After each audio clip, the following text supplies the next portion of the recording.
K സുധാകരനുമായിട്ട് ബന്ധപ്പെട്ട് പുതിയൊരു പദവി കെ സുധാകരൻ നൽകുകയാണ്. അദ്ദേഹത്തിൻ്റെ വിഷമം കൂടി മാറ്റാൻ വേണ്ടിയാണോ അത്തരമൊരു? അല്ലല്ല, അദ്ദേഹം അർഹനാണ്. അദ്ദേഹം അതിന് അർഹനാണ്. അതാണ് പാർട്ടി കൺസിഡർ ചെയ്യുന്നത്. അദ്ദേഹം പാർട്ടിയെ സ്നേഹിച്ചു, ഇത്രയും 3-3.5 വർഷക്കാലം സേവിച്ചു. ആ സേവിച്ചതിന് അദ്ദേഹത്തിന് പുതിയ പദവിയിലേക്ക് അർഹനാണെന്നുള്ളതുകൊണ്ടാണ് അദ്ദേഹത്തിന് ആ പദവി കൊടുത്തത്. ഈ നേതൃത്വത്തിലൊരു മൊത്തത്തിലൊരു അഴിച്ചുപണിയാണ് ഉണ്ടായിട്ടുള്ളത്. താഴോട്ട് ജനറൽ സെക്രട്ടറിമാർ, സെക്രട്ടറിമാർ, DCC അധ്യക്ഷന്മാർ ഒരു മാറ്റം ഉടൻ പ്രതീക്ഷിക്കാം. എല്ലാത്തിലും ക്രിയാത്മകമായ മാറ്റങ്ങളുണ്ടാവും.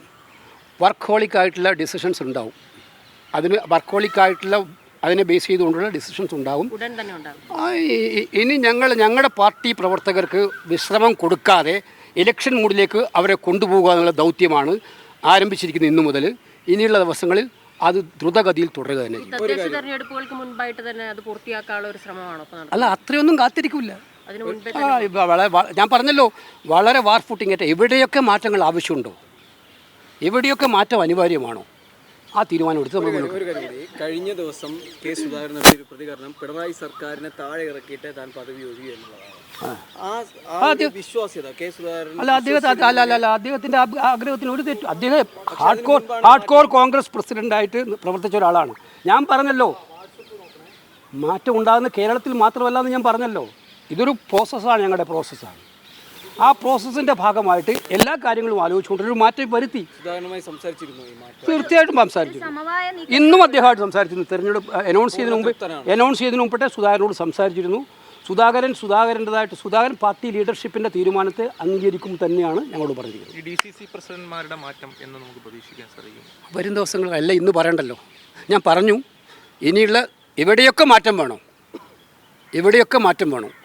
ആ തലങ്ങളിൽ മാറ്റം ഉണ്ടാകും. ദേശീയ തലത്തിൽ തന്നെ ഉണ്ടാകുന്നല്ലോ. ഇപ്പോൾ ഇന്ന് ഞങ്ങൾ ഗുജറാത്തിൻ്റെ മീറ്റിംഗ് കൂടിയതേ ഉള്ളൂ, ഇന്ദിരാഭവനിൽ.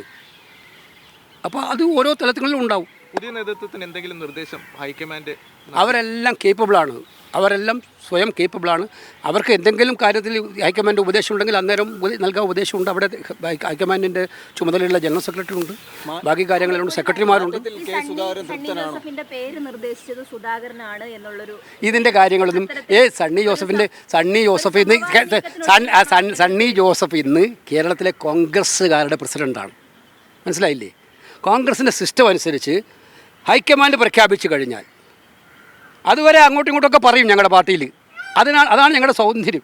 അല്ലെങ്കിൽ ഏതെങ്കിലും ഒരു നേതാവിനെ ഇതാണ് നേതാവെന്ന് മറ്റൊരു നേതാവ് പറഞ്ഞാൽ പഞ്ച ഉച്ച വടക്കേ കേൾക്കുന്നൊരു പാർട്ടിയല്ല ഞങ്ങളുടെ പാർട്ടി.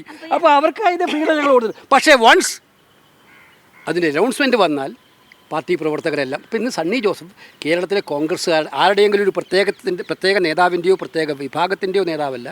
അദ്ദേഹം കേരളത്തിലെ കോൺഗ്രസിൻ്റെ നേതാവാണ്.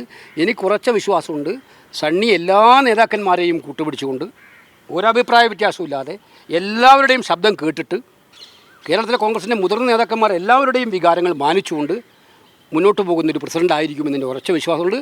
അത് ഞാൻ കണക്കിലെടുക്കുകയും ചെയ്യാം. ഓക്കെ.